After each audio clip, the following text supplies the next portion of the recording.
Hi guys, I'm Amit Ranjan and in this video we will see how you can install Hadoop on Linux. So the version of Linux I'm using is Ubuntu 20.04 LTS, and so let's get started.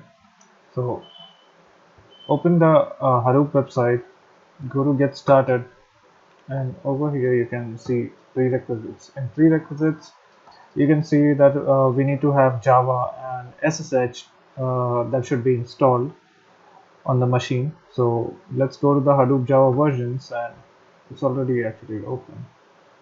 You get so you can see it says Hadoop 3.3 and upper supports Java 8. So in this tutorial we'll be installing Hadoop 3.3. So we would install Java 8 before that. So let's install it. So here I have laid out the few commands which we'll be using while installing Hadoop. So sudo apt update, which is the general command which we use to update. You may or may not run if the sudo apt install command is giving some error. Then maybe you need to sudo apt update it. So we'll install open jdk8. So sudo apt install open jdk8 will install java 8. So run this command. So I already have installed, so we are done. So next, java version dash version. So this gives us the version, java dash version, and then semicolon java c version will also give the java compiler version. So OpenJDK version 1.8, it means java 8 is installed. Java compiler version 1.8, it's the same, so java compiler is also installed. So they're good to go. We also need to specify the environment variable, so for which we'll need to know the path where java compiler has been installed. So we'll do with java c. So with Java C, it gives us the path, but this is actually a relative path. So we actually need to know the actual path. So we'll do read link dash f, and then paste the path. This path we need to like copy this. Oh, I'm sorry for that. Just copy this. Uh, read link dash f, and then paste it. Okay, so this is the actual path. So copy the path before slash bin. So this is the path which we need to specify in the environment variable of. So copy this one. Now sudo nano dot dash rc. So we will open this file dot dash rc file. You can use any other editor as well, whatever you like. So open this. On the last line, we need to add java home path to dot dash rc file. So we can like do this. Let's copy this one, copy and paste it. So export java home is equal to the path which we had copied. We have pasted it over here. Let's save it, write it out, and exit it. Okay, so we have added the java home path to the environment variables. Now we need to install OpenSSH, which is the secure shell. We secure shell would be needed at a later stage in when we will see at a later stage after we install Hadoop, when is it getting used. So let's install this, copy this one, and like paste it sudo apt install OpenSSH, which will install SSH. Okay, so next we need to enable a passwordless SSH for Hadoop user. You don't want to create like enter the password again and again on SSH. Otherwise, you can like keep on doing the same thing. It's not very useful. Also overwrite it. Okay, password is created, and now use the cat command to store the public key as authorized key in the SSH directory. Copy this one, go over here, paste it. So this will store this public key into authorized keys. Okay, so it's stored. Now let's give the required permissions. So paste this command, set the permission for user with chmod command. This will set the permission. So yeah, it's done. So let's start the secure shell SSH localhost and see if it has been configured properly. Yes, it is. So we're done. Now, the most important thing, we need to download and install Hadoop on Ubuntu. So we'll get the file. So on the Hadoop website, on the download section, you will find the various versions of Ubuntu whichever you want to download, and we'll use the binary file process of installation. So click on binary on front of whichever version of Hadoop you want. You'll get the link. So you can either click on this link and download the file, or otherwise, if you want to use command, you can also use command. So copy link location and then go over here, wget, and paste it. So this will download the file of a binary file, which is .tar.gz binary file of Hadoop installation. So press enter and it will start. But currently I already have downloaded this .tar.gz file to save on some time. So let's go on to the next step. In the next step would be, since it's a .tar.gz file, we would like to extract the file. So we would tar x.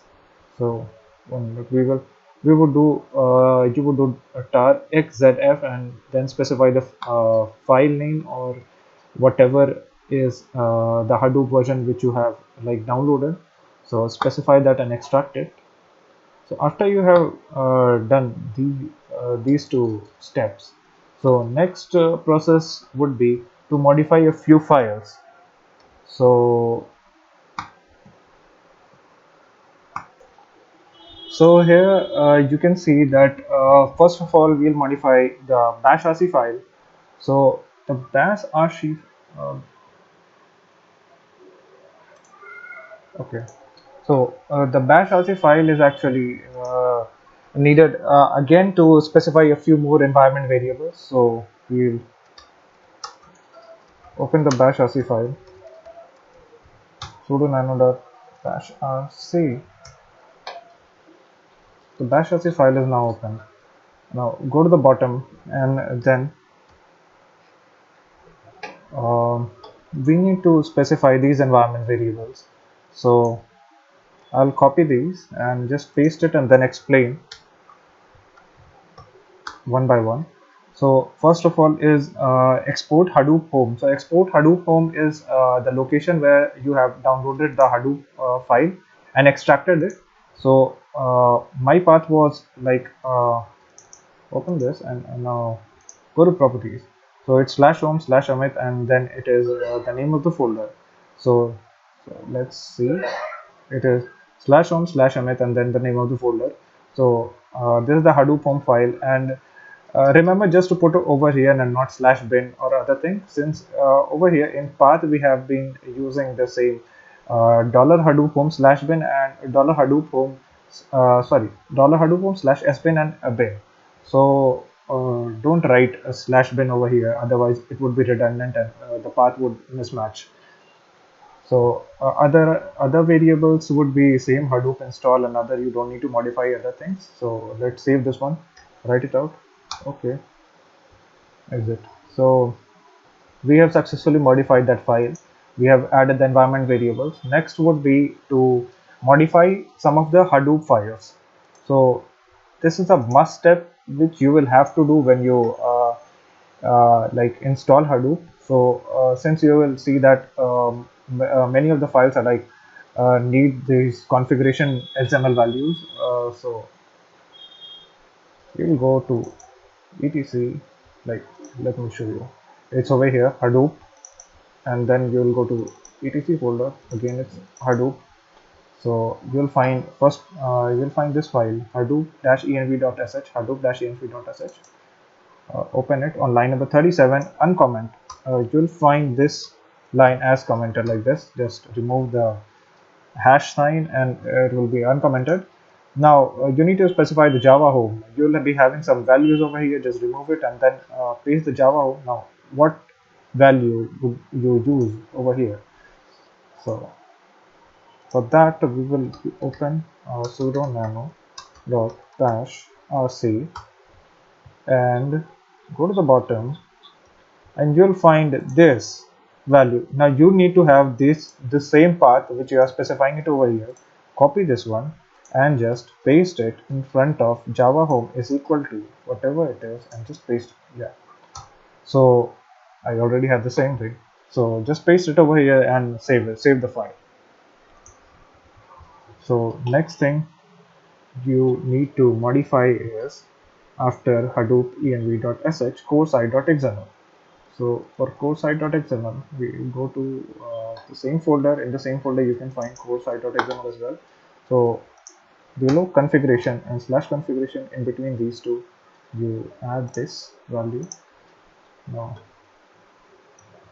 this value, either you can pause the video and write it out, or maybe you'll find it attached in the description as well. So refer to the description and you'll get this uh, values and the steps. So I'm copying this and okay, it's over here. Paste it, save it, and it's done. So in core site.xml, we were just defining this port value and local hosts on which we would be running. So better to use the local host variable rather than like explicitly writing the IP address. So just write localhost and the port number. You can use this same value. You don't need to change it. So just copy and paste it. Next would be we need to create the directory of data nodes and name node and add its location in hdfs site.xml. So first we'll create the directory. So go to Hadoop, and over here I have created this data folder. This folder wasn't present. You need to new folder and then create the name, create the folder as data. Inside that, create two new folders as data node and name node. Inside these two are empty folders, as you can see. So create these two empty folders and then go to etc Hadoop and open this hdfs site.xml. So hdfs site.xml, we have opened it over here. So open it and paste this value. So I'll explain it to you once I paste it. Okay, so let's paste it. So over here we have property dfs.replication. Also make sure to remove whatever is in between this configuration and slash configuration tab if you have anything before we are modifying it, so that there won't be any conflicting property value which we put. So first of all, it is dfs.replication, and we have specified the value 1. So by default, Hadoop gives value 3 to data replication, and so it's 3 over here. But since we are running it on single nodes, so we don't want it to use a lot of space, so we have put it to 1. Next is dfs.namenode.name.directory. So for this property name, you give the name as this, and then in the value part, go over there, data, and this one was name node. So go in name node and properties, and then you can get this path, folder path. So just use the same folder path over here, like /home /mth hadoop 3.3.0 /data and /name node, and then repeat the same for data node as well. So data node, and then do the same thing. So we are done. Save this file. Okay, so next is map.site.xml. So let's open map.site.xml. etc Hadoop, in the same folder we'll find map.site.xml as well, map.site.xml. And so let's copy the same values, copy, and the configuration, specify it, save it. Okay, next we need to modify yarn site.xml. Now there was nothing to user specific in this one, so we don't need to change, just copy paste it. Yarn site.xml. So yarn site.xml where it is. So in between configuration slash configuration, we will again, let's see if there is anything that we need to anything user specific that we need to modify. Yarn node manager. No, you don't need to modify. No need to modify. No need to modify this as well. By default, the host name would remain the same, I think, and so no need to modify any of these things, just save it. Okay, so so we are done. So yarn site has also been modified. Next step would be to format the HDFS name node. There's a must step which you need to do. So let's open our terminal once again. Okay, so what did we have? HDFS node dash format. Okay, so HDFS not found. Oh boy, oh boy. Okay, so we saw that we were getting this error, HDFS name node dash format. Now you must be wondering why are we getting this error. So actually what happened that when we modified it as the bash rc file sudo nano dot bash rc, when we did this, so after doing this we did not the terminal doesn't understand the changes whatever the new environment variables has been added to the path.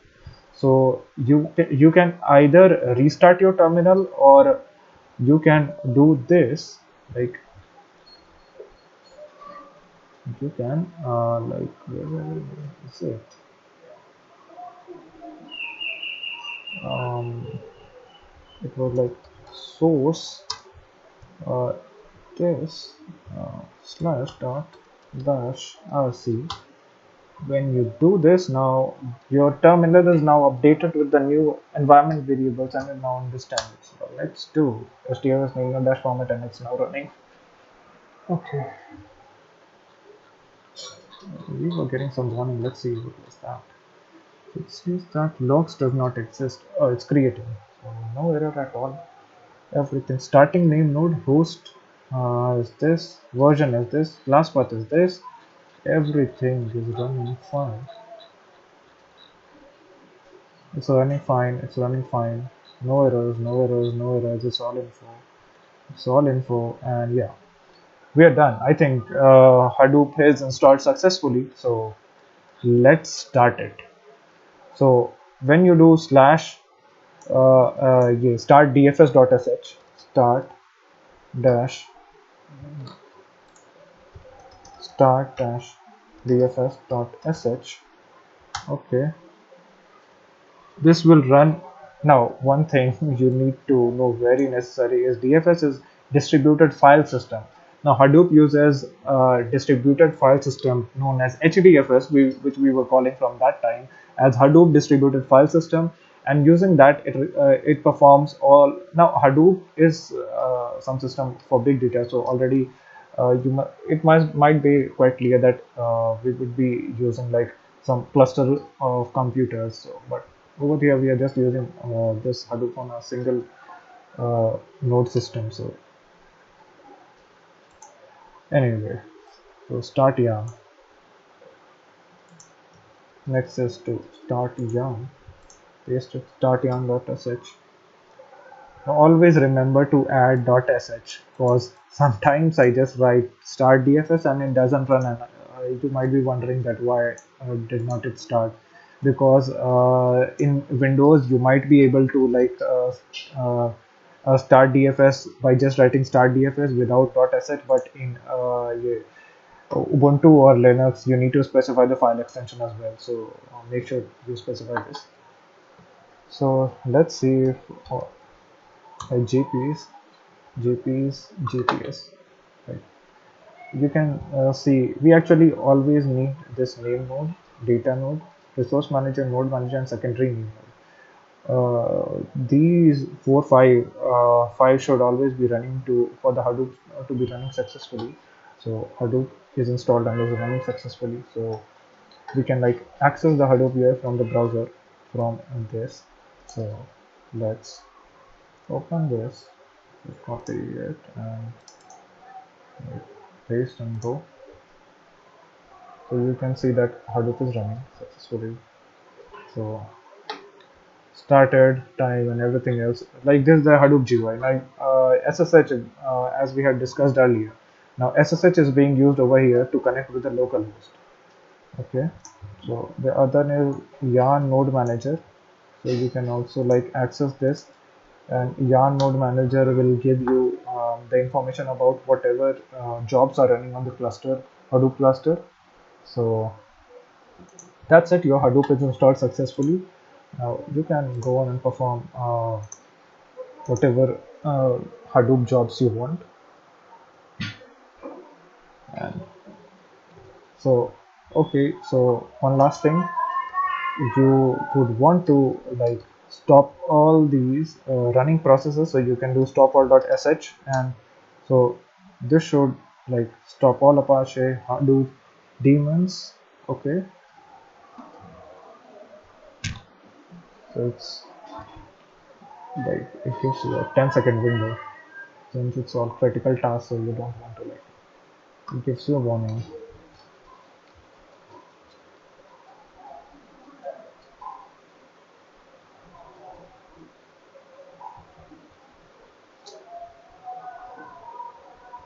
Okay, so the Hadoop daemons are now stopped, and so that's it for this video, and see you guys in the next one. Thank you.